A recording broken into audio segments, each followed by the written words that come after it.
Esta organización es el guardián regional en defensa de la democracia, la libertad y los derechos humanos. Los países se han comprometido con estos valores a través de instrumentos legales como la Carta Democrática Interamericana, la Convención Americana de Derechos Humanos y todas las demás convenciones interamericanas. Nuestro trabajo es mantener los más altos estándares. Debemos ser objetivos, analizar los hechos, denunciar cuando veamos corrupción, inequidad o amenazas a la libertad. En esos casos no podemos ser neutrales.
More than 100 years since the inauguration of this building, the OAS headquarters, our institution still brings together the peoples of the Americas to address our responsibilities as a partnership of nations.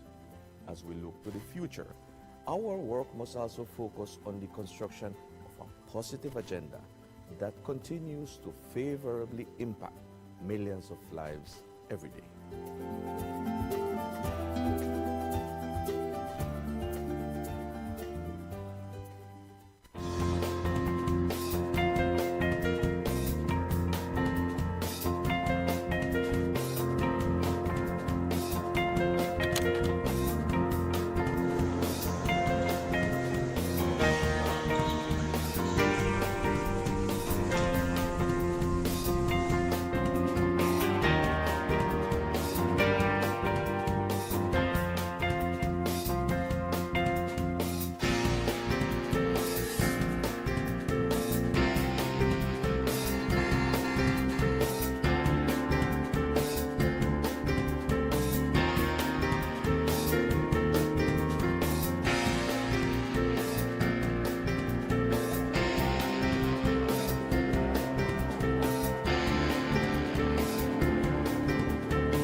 The COVID-19 pandemic brought unprecedented challenges to our member states and the people we serve.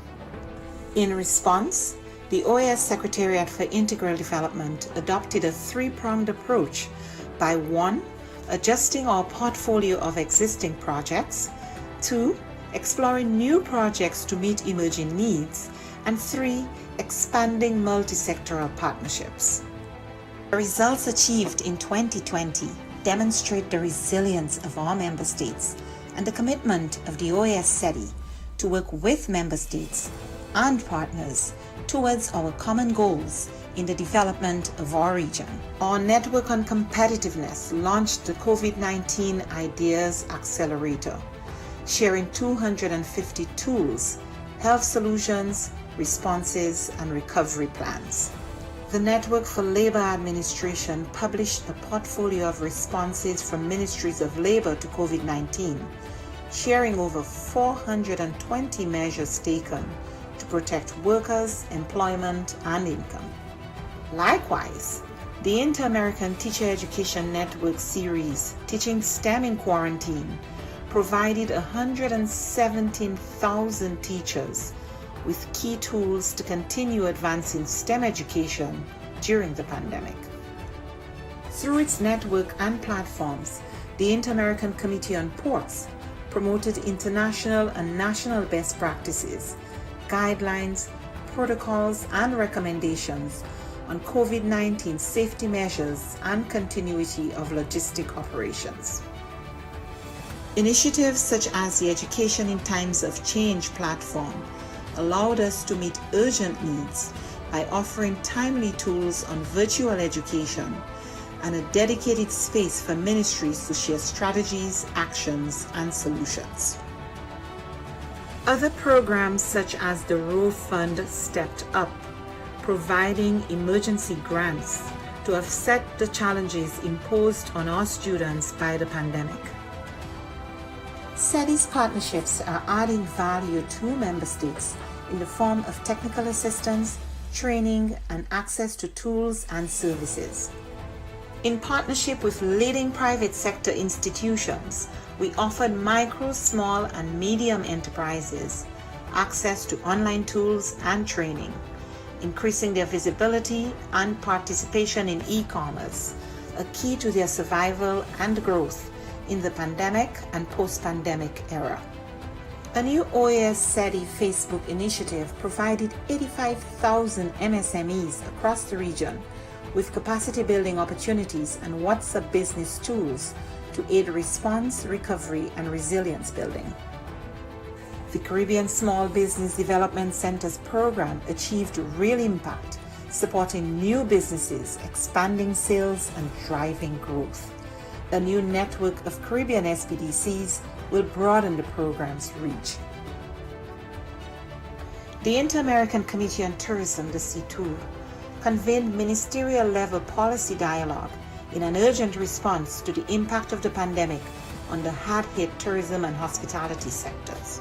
Policymakers and experts discussed biosanitary protocols, travel and visa facilitation, among other critical areas for the sector's recovery. Partnering with the George Washington University and the U.S. Bureau of Indian Affairs, we went ahead with the scheduled first Indigenous Tourism Forum of the Americas, pivoting to a virtual format and convening over 240 participants from indigenous communities, the private sector, and governments. SETI also integrated sustainable development practices in the COVID-19 response. The pandemic is a daily reminder of the links between water, health, sanitation, food security, and nutrition. We ensured the continuity of our water management projects in the Plata Basin and worked with governments and partners in the design of an investment portfolio valued at $90 million. Additionally, the Energy and Climate Partnership of the Americas continued to share relevant best practices and responses to the pandemic on energy and air quality. These few examples indicate our collective impact. We cannot do this alone. It is now more urgent than ever to address the region's structural weaknesses, to recover from the health, economic, and social crises occasioned by the pandemic and prepare for future shocks. It is imperative that we work together as we risk losing recent development gains and seeing millions fall back into poverty. It is time for the region to redirect course and pursue a more sustainable, resilient, and equitable future for all. We are in this together. But the resilience building agenda is too big for any one stakeholder to address acting alone, and simply bringing together stakeholders, whether at the national, subnational, regional, or global level, is not enough. Effective, focused, and sustained coordination among stakeholders is paramount to provide countries with integrated and comprehensive support. The OAS, as a hemispheric forum and honest broker, must continue to facilitate this process while we work with member states towards the attainment of the 2030 Sustainable Development Agenda. Cooperation, collaboration, and partnerships that include all actors strengthen us, enabling us to be more than the sum of our parts. We can and we must work together. The future of our region depends on it.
Me and my kids have been there for over an year right now. And children are friends. It doesn't matter where they come from.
Nosotros estamos en una zona netamente selvática. La línea de adyacencia va desde el norte hasta el sur, va desde Modesto Méndez hasta Aguas Turbias, tanto en el norte como en el sur. Esta línea tiene 215 kilómetros de extensión.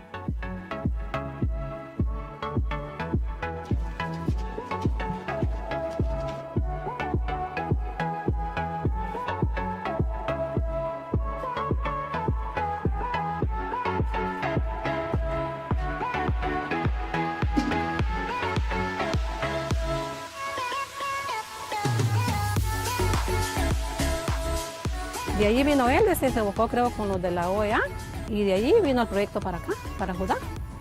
Y fue que lo dieron el terreno, y lo dieron todo que era mano de obra y el material para hacer las casas que están ahorita. Y por ese motivo estamos aquí viviendo todavía.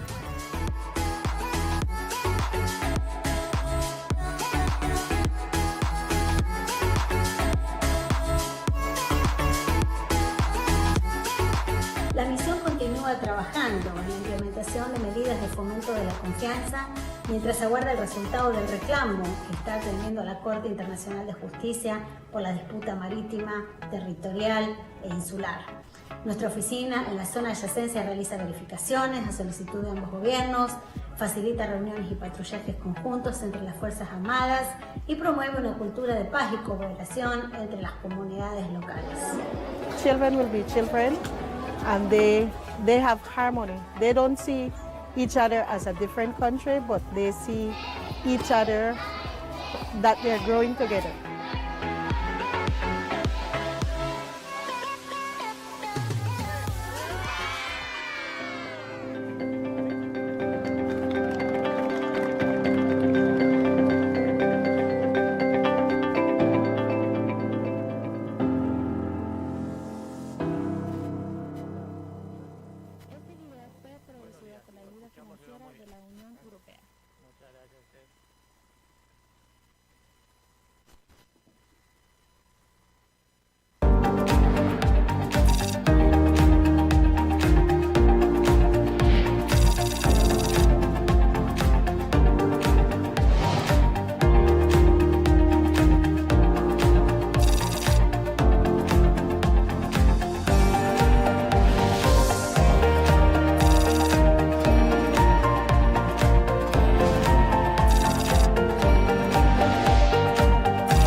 Esta organización es el guardián regional en defensa de la democracia, la libertad y los derechos humanos. Los países se han comprometido con estos valores a través de instrumentos legales como la Carta Democrática Interamericana, la Convención Americana de Derechos Humanos y todas las demás convenciones interamericanas. Nuestro trabajo es mantener los más altos estándares. Debemos ser objetivos, analizar los hechos, denunciar cuando veamos corrupción, inequidad o amenazas a la libertad. En esos casos no podemos ser neutrales.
than 100 years since the inauguration of this building, the OAS headquarters, our institution still brings together the peoples of the Americas to address our responsibilities as a partnership of nations.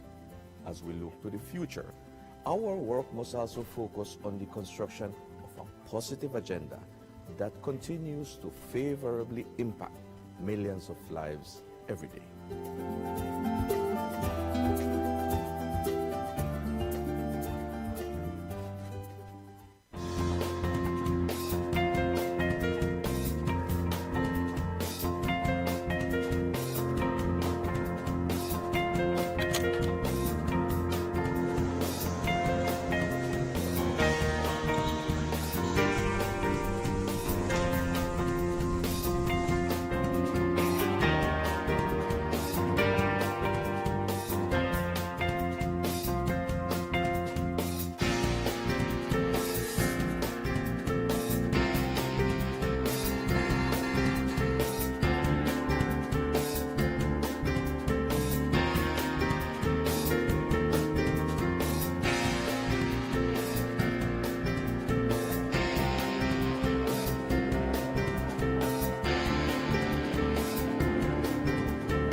The COVID-19 pandemic brought unprecedented challenges to all member states and the people we serve.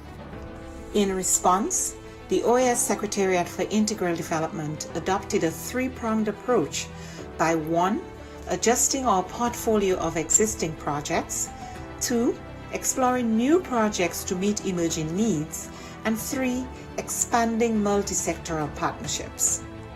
The results achieved in 2020 demonstrate the resilience of our member states and the commitment of the OAS SETI to work with member states and partners towards our common goals in the development of our region. Our Network on Competitiveness launched the COVID-19 Ideas Accelerator, sharing 250 tools, health solutions, responses, and recovery plans. The Network for Labor Administration published a portfolio of responses from ministries of labor to COVID-19, sharing over 420 measures taken to protect workers, employment, and income. Likewise, the Inter-American Teacher Education Network series, Teaching STEM in Quarantine, provided 117,000 teachers with key tools to continue advancing STEM education during the pandemic. Through its network and platforms, the Inter-American Committee on Ports promoted international and national best practices, guidelines, protocols, and recommendations on COVID-19 safety measures and continuity of logistic operations. Initiatives such as the Education in Times of Change platform allowed us to meet urgent needs by offering timely tools on virtual education and a dedicated space for ministries to share strategies, actions, and solutions. Other programs such as the Row Fund stepped up, providing emergency grants to offset the challenges imposed on our students by the pandemic. SETI's partnerships are adding value to member states in the form of technical assistance, training, and access to tools and services. In partnership with leading private sector institutions, we offered micro, small, and medium enterprises access to online tools and training, increasing their visibility and participation in e-commerce, a key to their survival and growth in the pandemic and post-pandemic era. A new OAS SETI Facebook initiative provided 85,000 MSMEs across the region with capacity building opportunities and WhatsApp business tools to aid response, recovery, and resilience building. The Caribbean Small Business Development Centers program achieved real impact, supporting new businesses, expanding sales, and driving growth.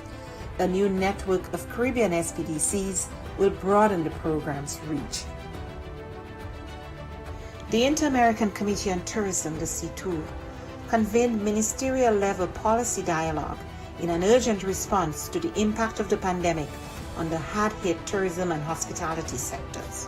Policymakers and experts discussed biosanitary protocols, travel and visa facilitation, among other critical areas for the sector's recovery.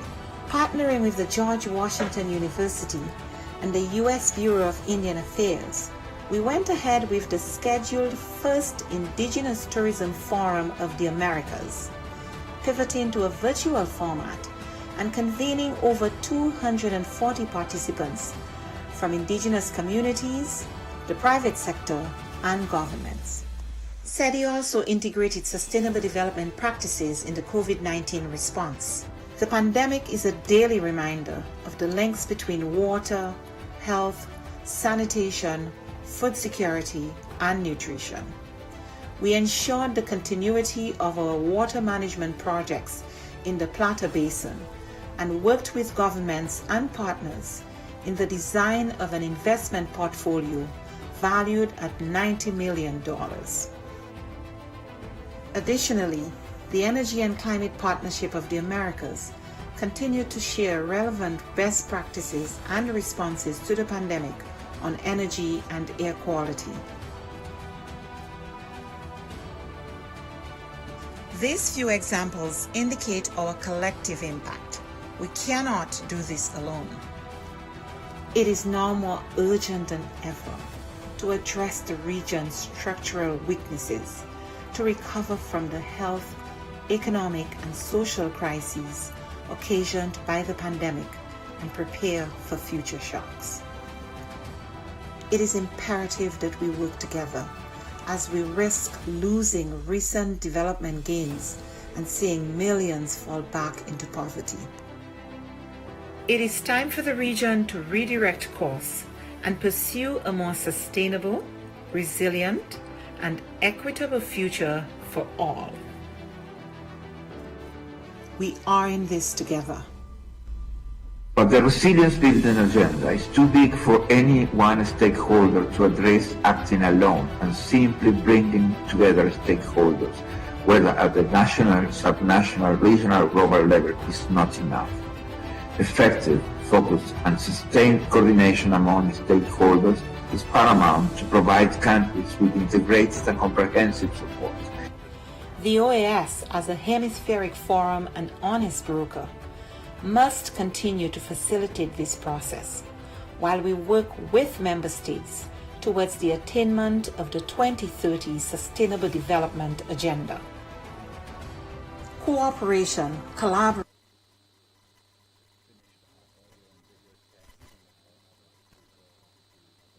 delegations, Argentina connected on the message board. We are helping them with a technician.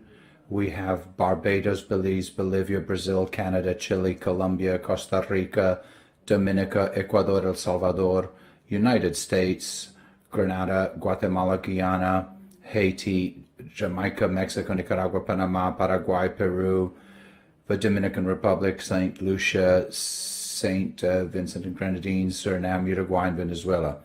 We have quorum, Mr. Chair. Thank you.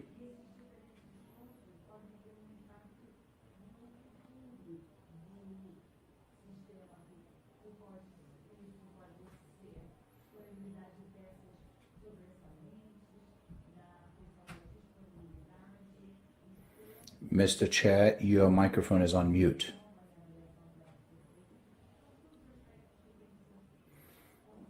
Well, good morning, representatives of the Permanent Council, delegates, ASG,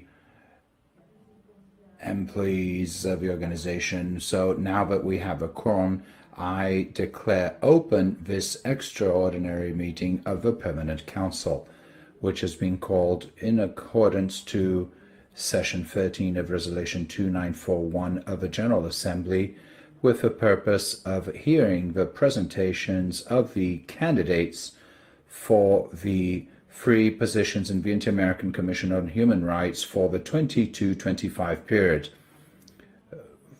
followed by the election which will take place in the next ordinary meeting in the Assembly, the General Assembly. So considering the timely moment, I would like to present to consideration of the Permanent Council the draft Order of Business document CP 2341/21.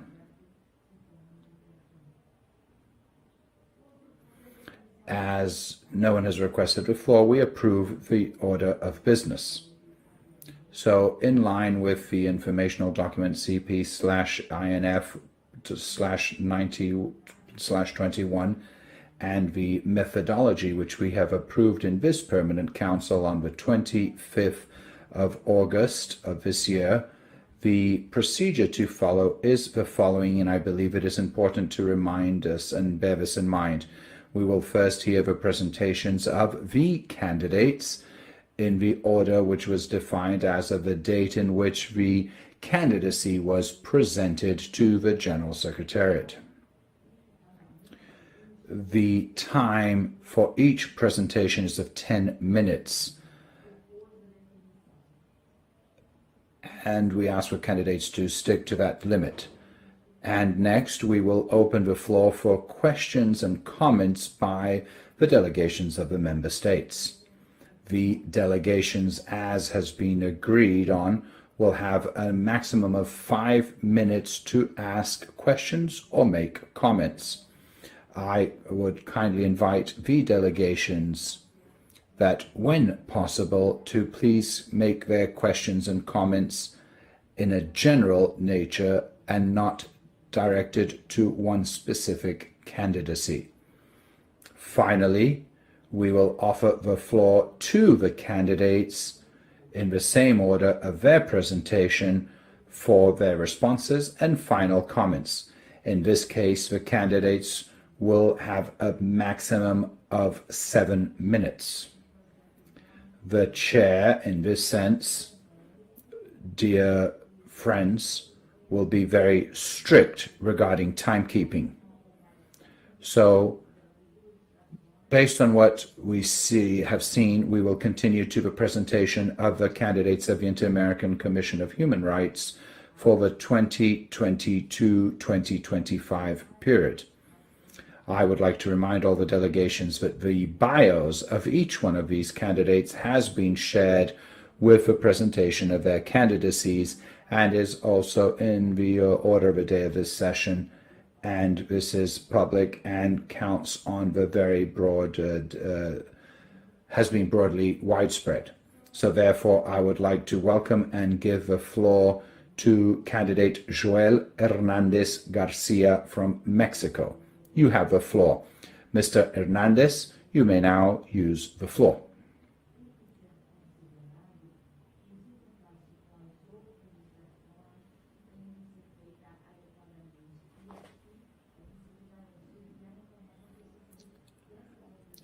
Ambassador Forsyth, and also good morning to Nestor Mendez, ASG.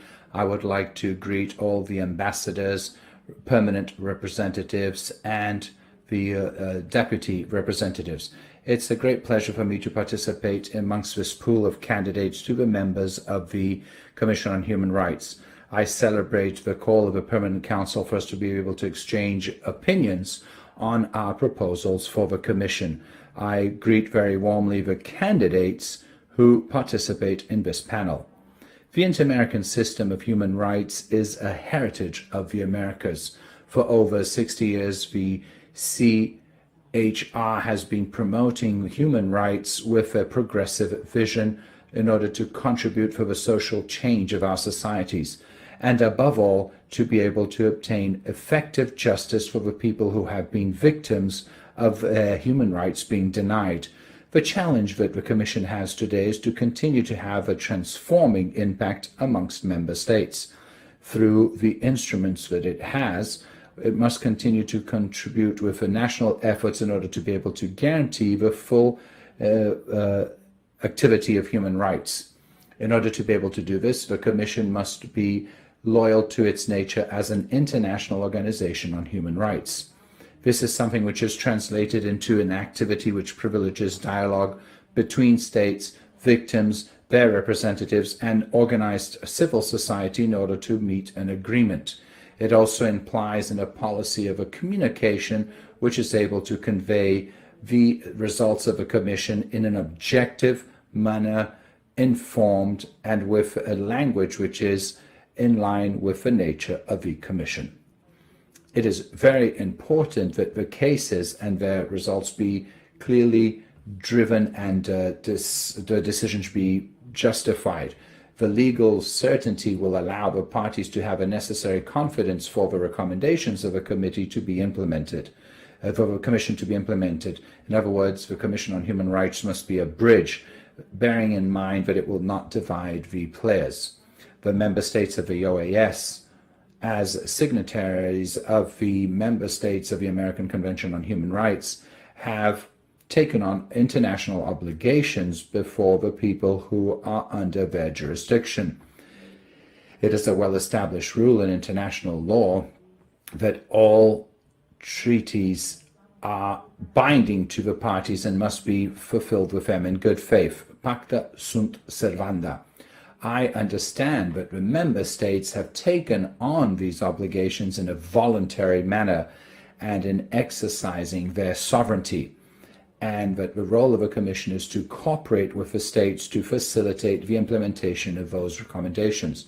Likewise, the Commission of Human Rights must develop tools to drive the fulfillment when there are issues when they have not been complied with. One of the roles of a commission as an international body is in the strategic plan of 2017-2021. The strategic plan was able to bring coherence to the activities of a commission, has established accessible objectives, has designed a working agenda which is well balanced, and has promoted criteria and parameter to organize its activities. In the next cycle, the Commission on Human Rights must have as a starting point a strategy 2017-21 plan. And in order to continue with the objectives of a longer time, such as reducing the time of the procedures. Likewise, the next strategic plan must bear in mind the challenges which today the inter-American system of human rights is facing. We are living in a complex world where full respect to human rights and human dignity are very often placed at a limbo. Today, looking at the Commission on Human Rights, we should look at the full respect of human rights which are being violated. For example, the agenda of a commission must include in a more clear manner climate change, which threatens the feasibility of humankind and in a gradual manner affects enjoying the economic, social, cultural, and environmental rights. This is something which is urgent to prioritize, which is giving a priority of the institutionality of the democracy as a basic requirement in order to enjoy human rights. Only in democratic societies with public powers, but public branches which are independent, is where we can see the full exercise of human rights. I also see forced migration as a concern which our continent has been seeing the latter years. In this complexity, we also find the threats which we see for those who uphold human rights, especially those who are advocates of the environment. Undoubtedly, the efforts of the states to face the challenges of the pandemic should also be given priority. Those, amongst other challenges, must be present in the strategic plan to update the activities of a Commission on Human Rights. The Commission will have the challenge of being creative in order to make available to the states and civil society the pillars of their mandate in order to have an impact in how they deal with the challenges which the hemisphere is facing, always seeking cooperation. I've had the huge privilege as being a member of a commission for nearly 4 years, having worked as a chair from March 2020 to March 2021. It has been a unique experience. In the window of human rights, I have been able to know the political, economic, and social condition of the states and to perceive the challenges which each one faces to meet the objectives of the promotion and protection of human rights. Likewise, I have been able to perceive the potential the Commission on Human Rights has to strengthen the national efforts. I would like to here recognize the 150 specialists who are members of the Executive Secretariat, career staff, consultants, and observers, a fantastic team led by the Executive Secretary, Tania Renaud, and the Deputy Secretary, Maria Paula Polido. And this is a lot which I have learned from each one of them. But I would also like to make a recognition to my colleagues, members of the Commission on Human Rights. This body is historically led by women, and this shows the spirit of collegiality which has allowed us to face the huge challenges in these 4 years. I aspire to be re-elected to be able to continue contributing to the Commission on Human Rights. I offer the civil society and member states a full-time activity. These 4 years have allowed me to get to know the different areas of opportunity on the Commission on Human Rights, and I wish to put this experience at your service. In being re-elected, I would work with those 5 priorities. First of all, my financial skills. The Commission has reached, thanks to the Cancun agreements, financial feasibility in its regular fund. In this way, the Commission is mandated to obey its budget in a transparent manner with efficacy in terms of the costs and the accountability. Secondly, a 360-degree view with an agenda bearing in mind the specific reality of each sub-region. The Commission on Human Rights cannot see each one of these sub-regions, or many times in each state, with the same eyes. One has to have a differentiated focus, but also to be very emphatic in knowing the realities and the needs of the Caribbean, which today is a region that has been very important to analyze it and the efforts that the Commission conducts its activities. The second priority must be a communication policy which is very objective, informed, true, with a language which is appropriate for the Commission to help spread the activity of a Commission, but also to be able to have a call to fulfill international obligations. And finally, I conclude highlighting the importance of reducing the time of the proceedings. Today, the Commission has advanced a lot. The petitions are open in real time, and the Commission must go a step forward in order to make a priority of the emblematic cases in each country, which will be able to repair the violations on human rights and, above all, to create social change. Thank you very much. So thank you very much, Mr. Fernandez, for your presentation. Thank you very much. Following that, we will hear from Carlos Bernal Pulido from Colombia. You have the floor.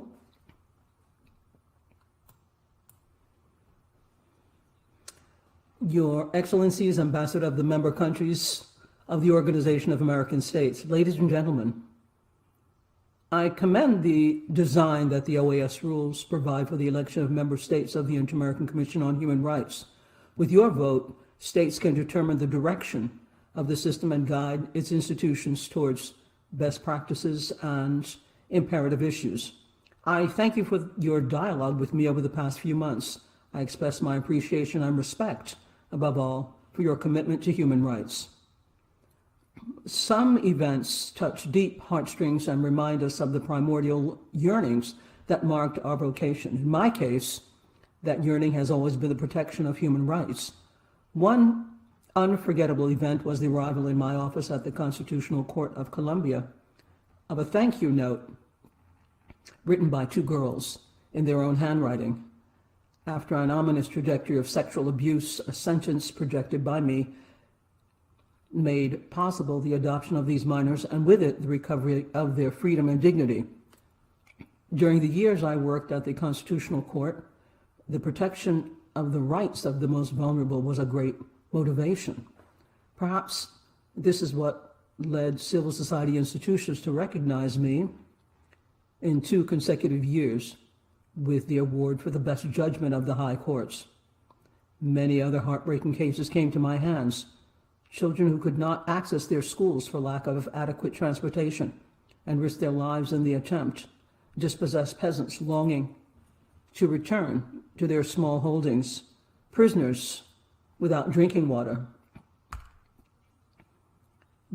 And indigenous communities affected by extractive projects. These cases reflect the human rights protection deficit that still exists on our continent.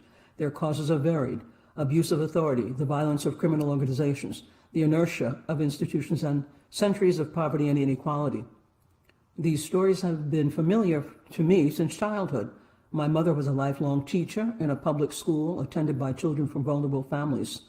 Scarcity, strife engendered by desperation, discrimination, and lack of opportunities were part of the neighborhood of my upbringing and were never indifferent to me.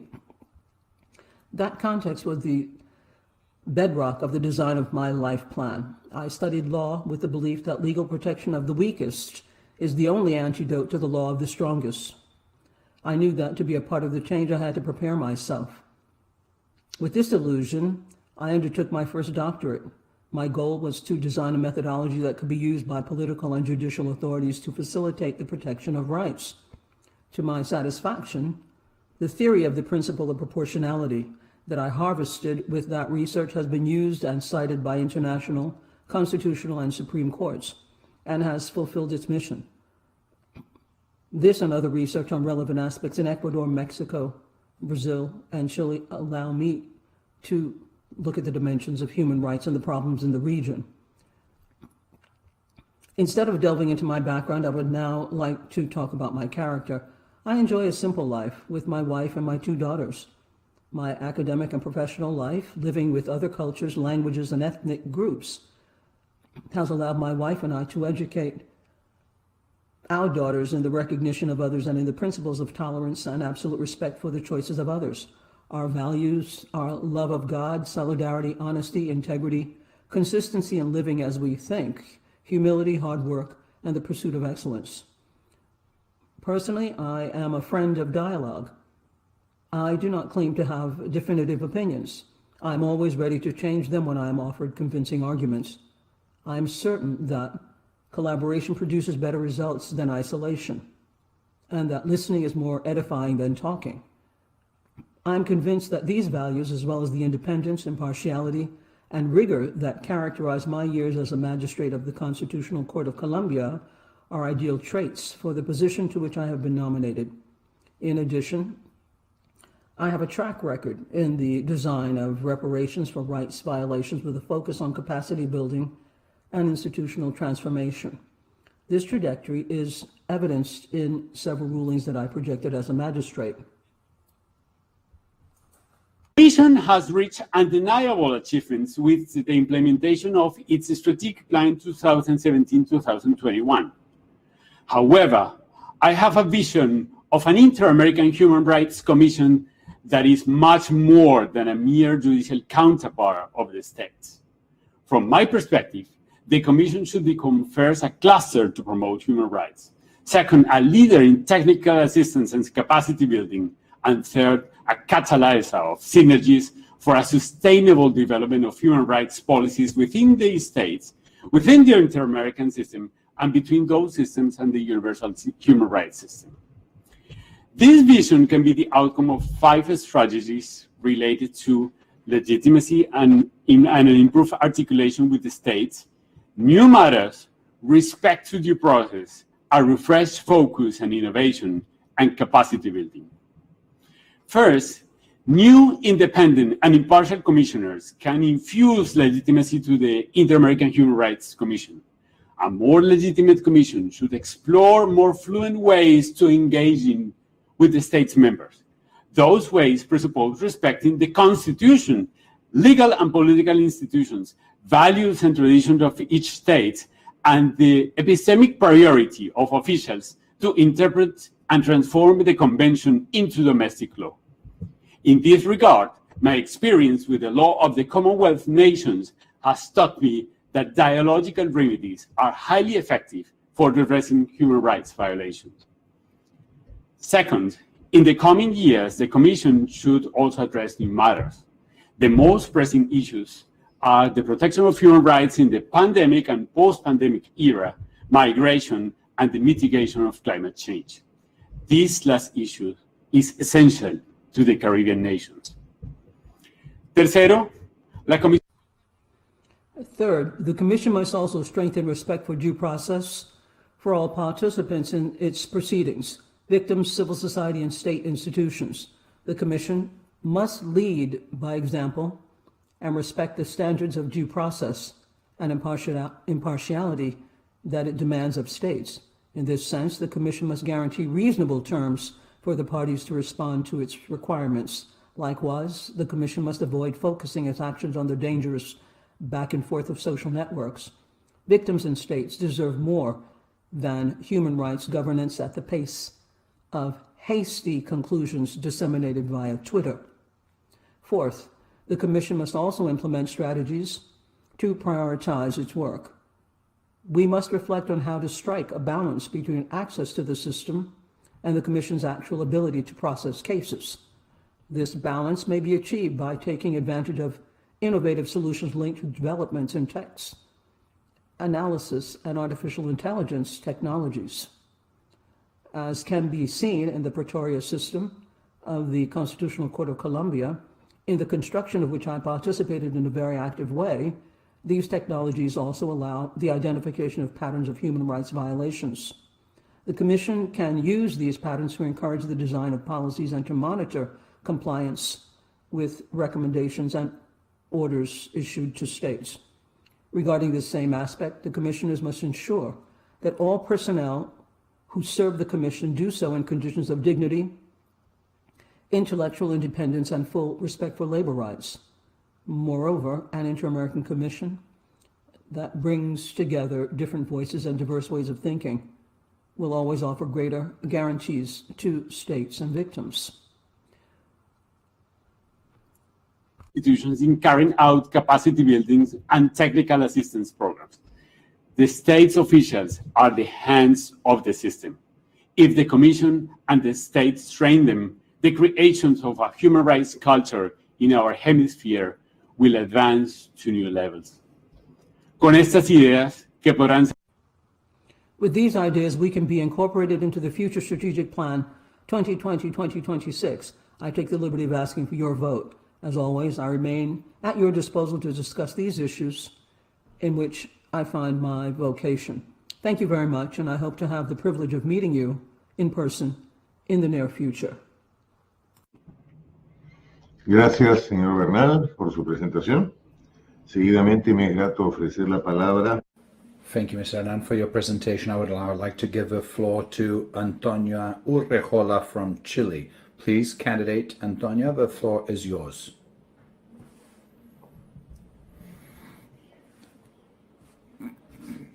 Good morning. I thank the member states of the OAS and the chair of the Permanent Council for the opportunity which is given to the candidates to the Commission on Human Rights to be able to present ourselves in this opportunity, exposing this idea and to collect from the member states their visions on the inter-American system. For 5 years, I have presented myself to this Permanent Council, tell you who I am, where I come from, my vision on the system, and to ask you for a vote of confidence. Today, I start my presentation thanking the member states who gave me their vote and who have allowed me in recently 4 years to be a member of the Commission. The reference of the 2019 pandemic and the impact on human rights is a starting point which is necessary for us to look at the activity of a Commission in the next few years. it is undoubtable that the very low conditions of life that affect millions of human beings in our region have been exacerbated because of a crisis. The health effects of a pandemic may start to reduce, but undoubtedly the pandemic makes it even more difficult for us to see the pandemic of inequities and poverty, which will be exacerbated as of now. That is why today, more than ever, the different players of the system must work united and in collaboration for each one of those in their mandates to generate public policies which are more inclusive, with more solidarity, which promote widespread access both inside the countries as well as in the cooperation amongst countries.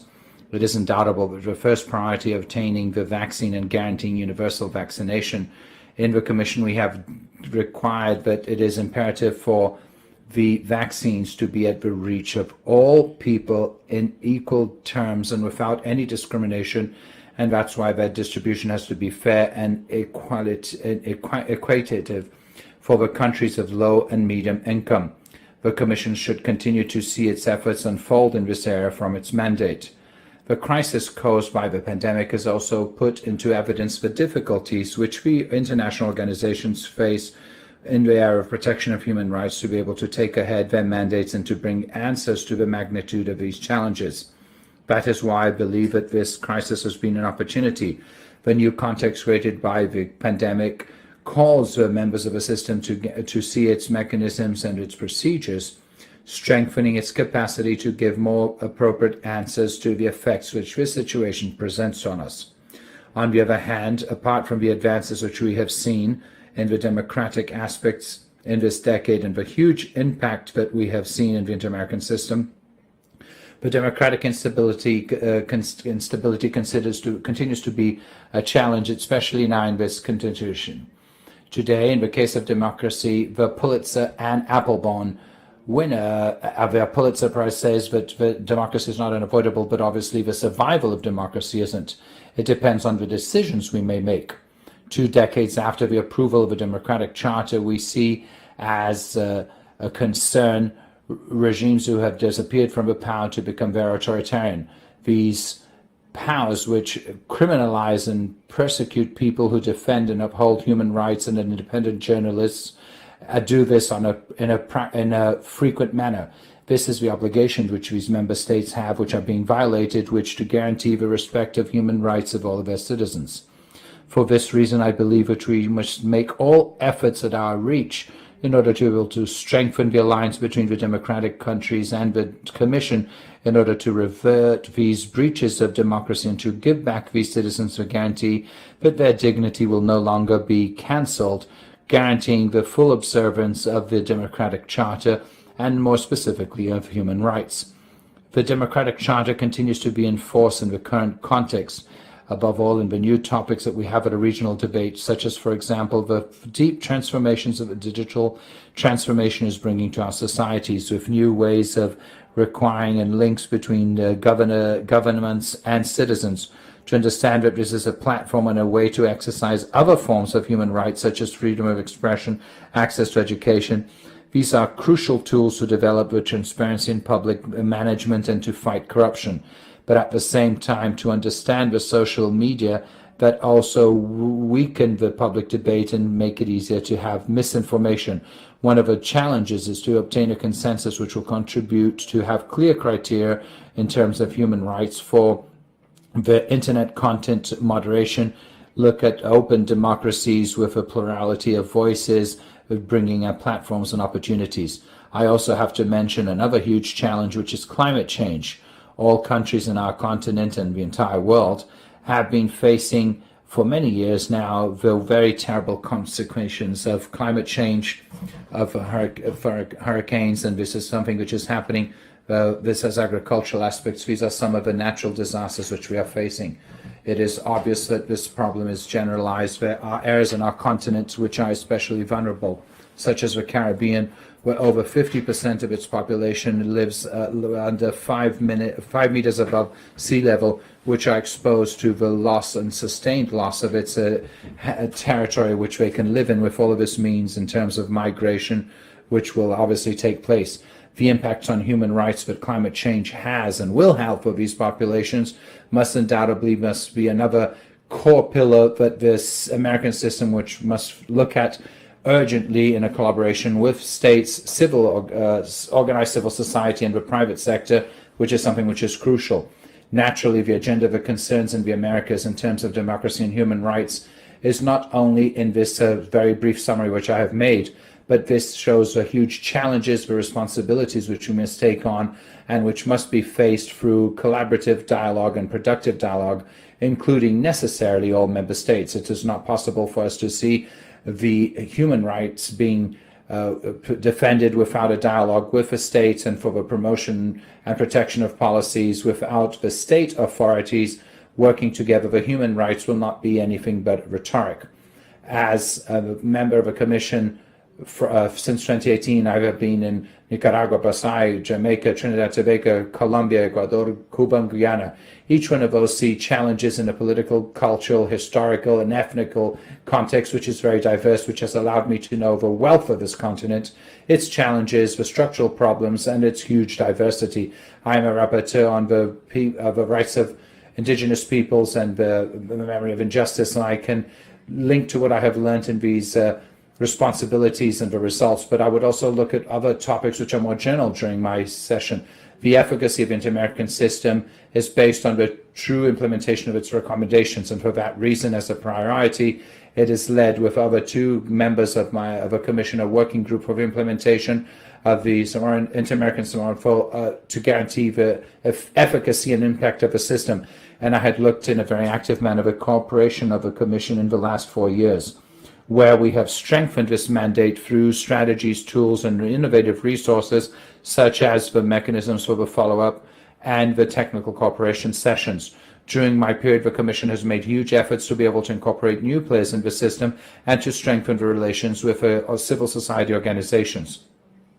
We have promoted permanent dialogue with the members of the states with the purpose to continue collecting the concerns and the priorities of the different regions of the hemisphere in order to be able to think and implement in a joint manner the strategies of cooperation more in line with each one of them. As a chair, I have given a special participation in the Commission on Human Rights with the political bodies of the OAS. Obviously, these results are not my own, but the results of all the work of the body which I belong to. I mentioned because my period was made a legitimate priority efforts, and my commitment in a second mandate is to continue to making a bridge with other players in seeking tools and answers which allow us to advance in the agenda of human rights in this region.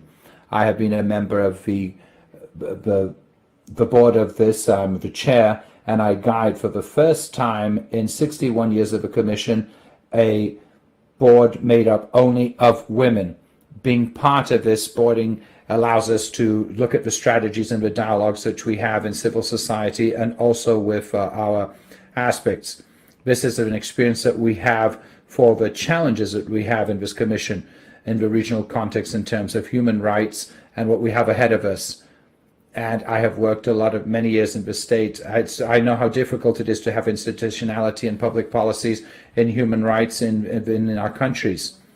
Obviously, there are structural problems which make it difficult in terms of a budget, the convergence that we have between the different powers. This is something which has led me to always bear in mind the importance of a dialogue which should have as a priority in the Commission its relationship with the states and its tasks, both in terms of promoting and upholding human rights.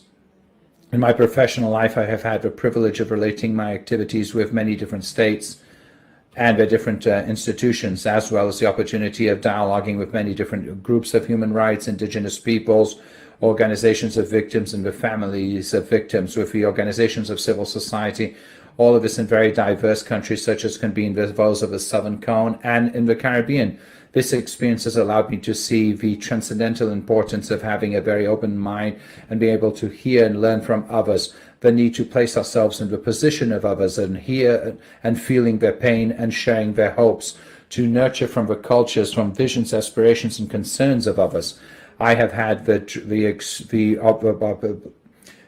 human rights aspects directly on people above my academic and legal aspect. I'm from Chile, married, I have 4 kids. My father lived during this dictatorship in my country. I lived in exile in England. I felt what it is to be a migrant and to be welcomed. I lived in a dictatorship, and I have wanted to see the return of democracy, and I had a privileged participation in rebuilding social peace in Chile.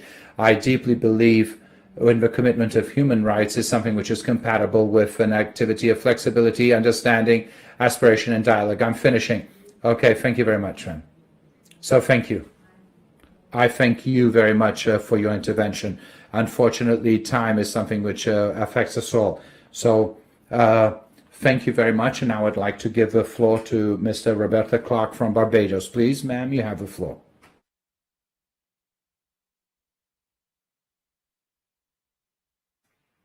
Ms. Clark, could you please request the floor?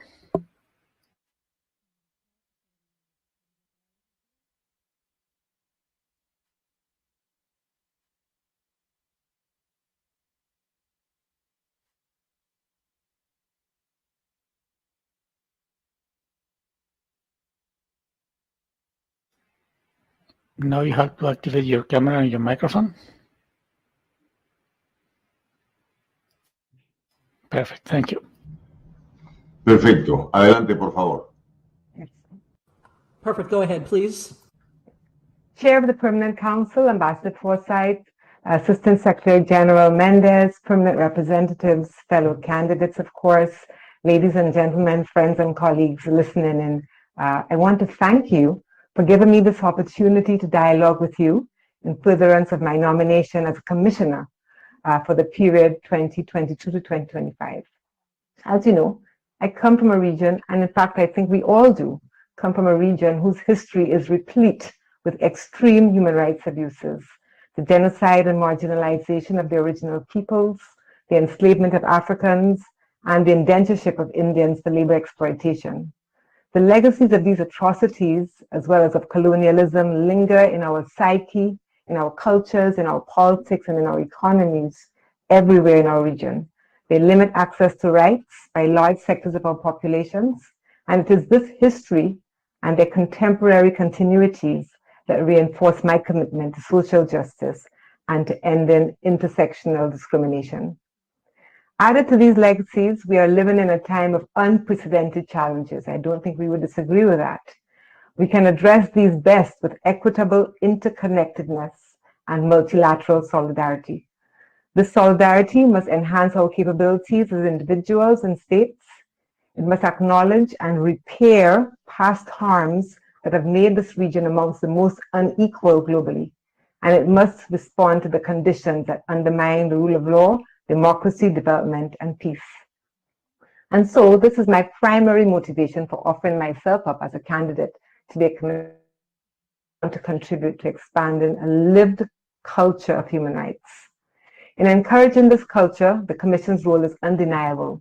Across its working methods, the Commission has strengthened state accountability, named impunity as a compounded violation of human rights, and secured the protection of hundreds of thousands of individuals and groups, especially those affected by structural discrimination.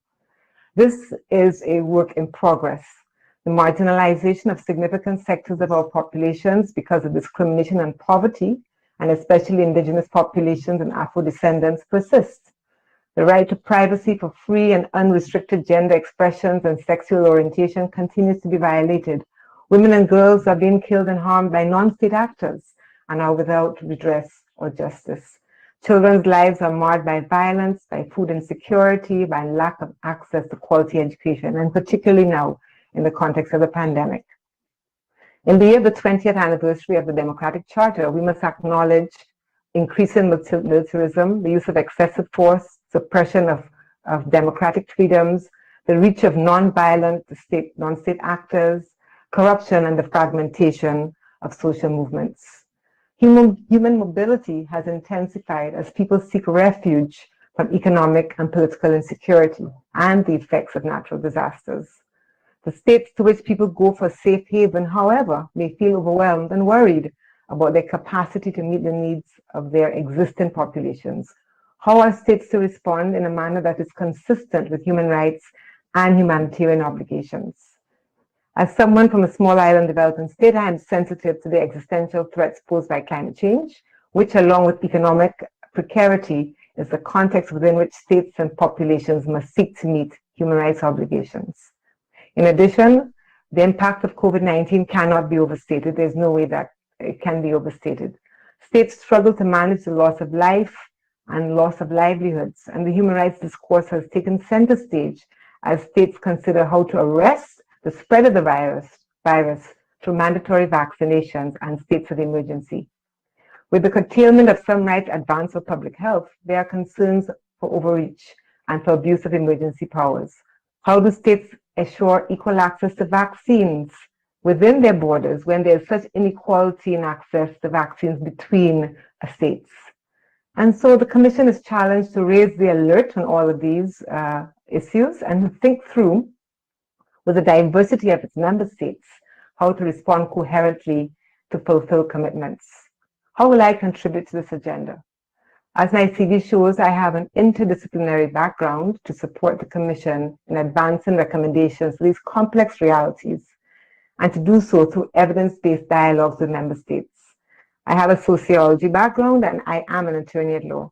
I've spent the last 20 plus years working within another multilateral system, the UN system, much of that time in the Caribbean, including working for the Economic Commission for Latin America and the Caribbean.